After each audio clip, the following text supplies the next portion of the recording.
In the first video, we saw that all the things in the world are made of incredibly tiny particles called atoms, and also that there are 92 different kinds of them. Most things have more than one kind of atom in them, but this nugget of pure gold contains only gold atoms.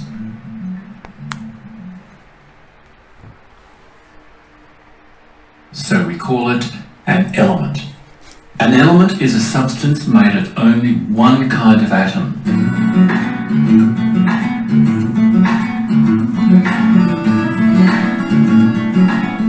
Zooming back out, we see that the gold atoms become a lump of gold again.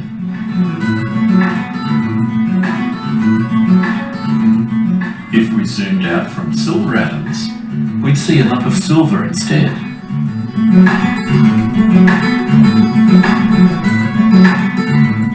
Because there are 92 kinds of atoms, there must be 92 elements too, one for each kind. You probably have already heard of some of them, like carbon, iron, and aluminium, or aluminum if you're American. But maybe not astatine or ytterbium. With so many elements, there's a lot of names to remember.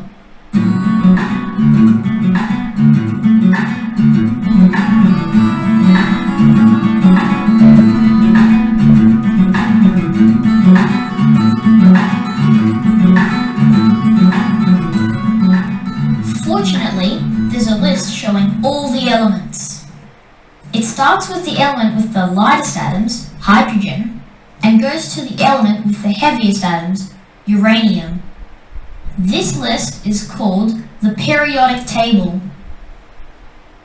How about grabbing your own copy now and check it as you watch the video? The lightest element, hydrogen, is at the top left-hand side of the table. Each element can be written with a shorthand using one or two letters called its symbol, which is capital H for hydrogen, not surprisingly. Each element also has its own number, showing its place in this list, called its atomic number. Hydrogen is the lightest element, so its atomic number is 1. Zooming into helium at the top right, we can see that its symbol is He, big H, little e, to make it a bit different to hydrogen's. And its atomic number is 2, being the second lightest element.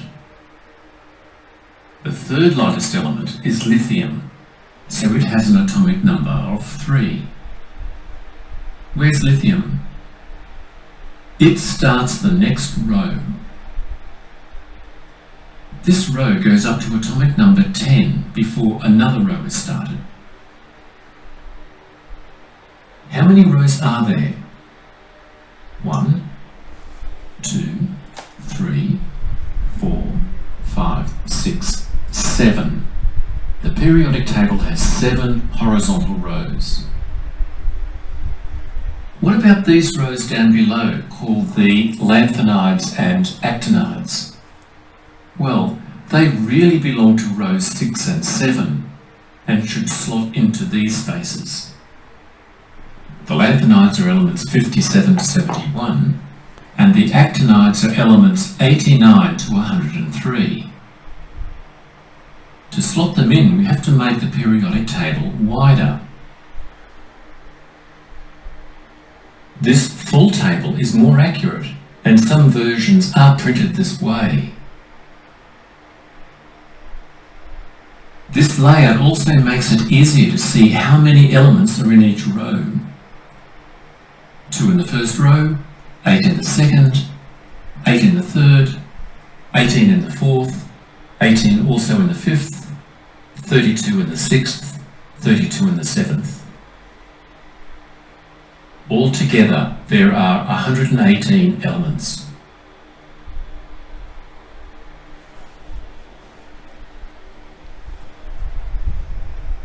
HC. How come? Aren't there meant to be only 92 elements, with uranium being the last one? Yes, but clever scientists have made artificial elements in the lab, like neptunium, and plutonium, the elements next door, that were made in 1940. These new elements make the overall list of elements a bit longer. Let's collapse the periodic table back to its usual shape, which is more convenient for fitting onto the screen.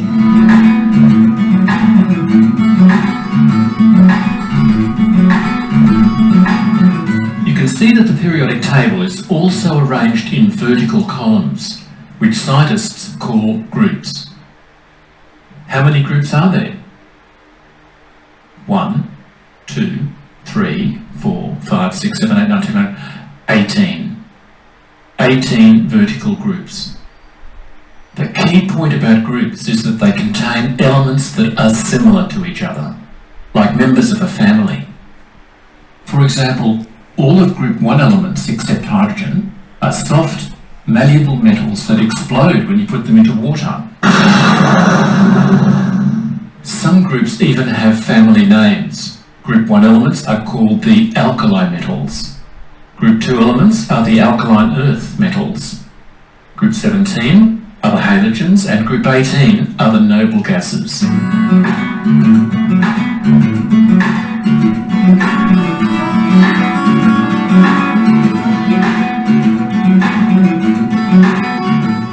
Now you're ready to read the periodic table.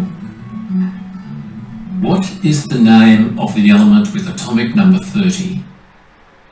You just have to scan around and find 30. Zinc. What is the atomic number of calcium? Now you've got to find calcium on the table. 20. Which row is sulfur in? The 3rd row. Choose any element in the 5th row. There are a lot of possible answers for this. Could be strontium, tin, iodine. You choose. Which group is chlorine in? Group 17. Choose an element in group 15.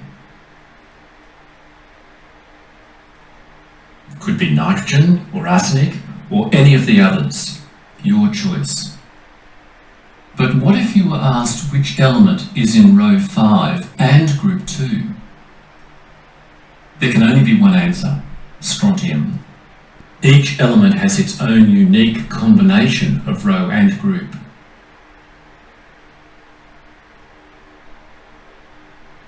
Can you see the grey diagonal band that splits the periodic table into 2 parts? This divides the elements into metals on the left and non-metals on the right. What is a metal?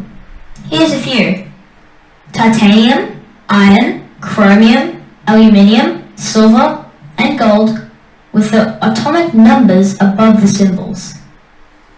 Have you noticed that these metals are shiny and solid? They all are, well, except for liquid mercury.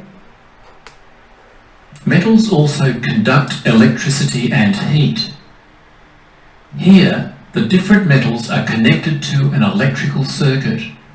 If the bulb lights up, it means that the thing is an electrical conductor. They all are. Metals are also malleable, which means that if you belt them with a hammer, they'll flatten into a thinner shape. Here you can see that aluminium has 3 metallic properties.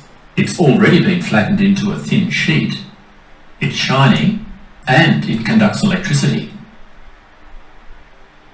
We looked at aluminium, titanium, chromium, iron, silver, and gold, all to the left of the diagonal, and saw that they all have metallic properties. What about nonmetals to the right-hand side of the diagonal? They're the opposite. Most nonmetal elements are liquids or gases, but there are a few solids, and these can be more easily tested. Here, sulfur and selenium are showing that they don't conduct electricity. Can you see that the bulb doesn't light up? And if you hit this carbon with a hammer, it smashes into bits. This is called being brittle. It's the opposite of being malleable. Let's use the periodic table to predict whether an element would be a metal or a non-metal. How about osmium, atomic number 76? Osmium is to the left of the diagonal grey band, so it should be a metal. How about iodine? That's to the right of the diagonal line, so it's a non-metal. Let's try something trickier. Do you reckon yttrium, atomic number 39, would be shiny?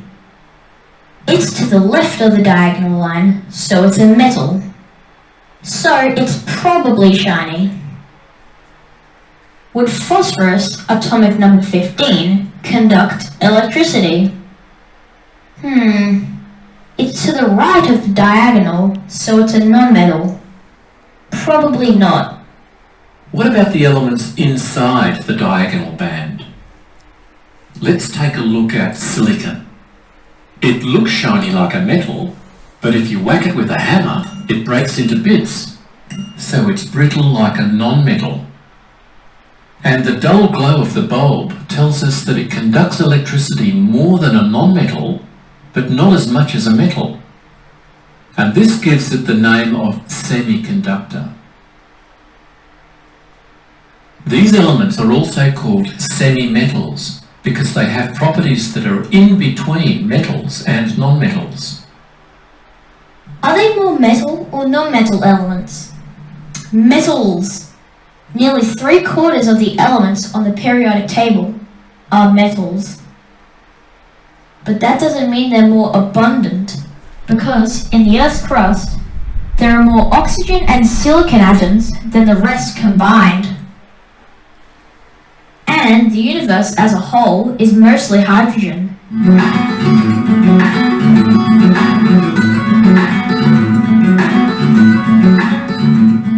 In fact, hydrogen is special in lots of ways. It's to the left of the diagonal, but it's not a metal. Well, it can't be. It's a gas. It looks like it's in group 1 as a member of the alkali metals, but it can't be because it's not a metal.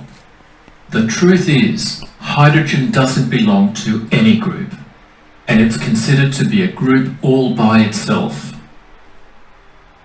Some periodic tables even put it on its own to show this. Just remember, hydrogen is special. The periodic table squeezes a lot of information into a small space. The English writer C.P. Snow said that the periodic table took all the jumbled facts about the elements and fitted them into a pattern, and it was like turning a jungle into a garden. My view is that the periodic table is the alphabet of the universe, whereas our ordinary alphabet is a list of letters that can make all the words in our language. The periodic table is a list of elements that can make all the substances in the universe.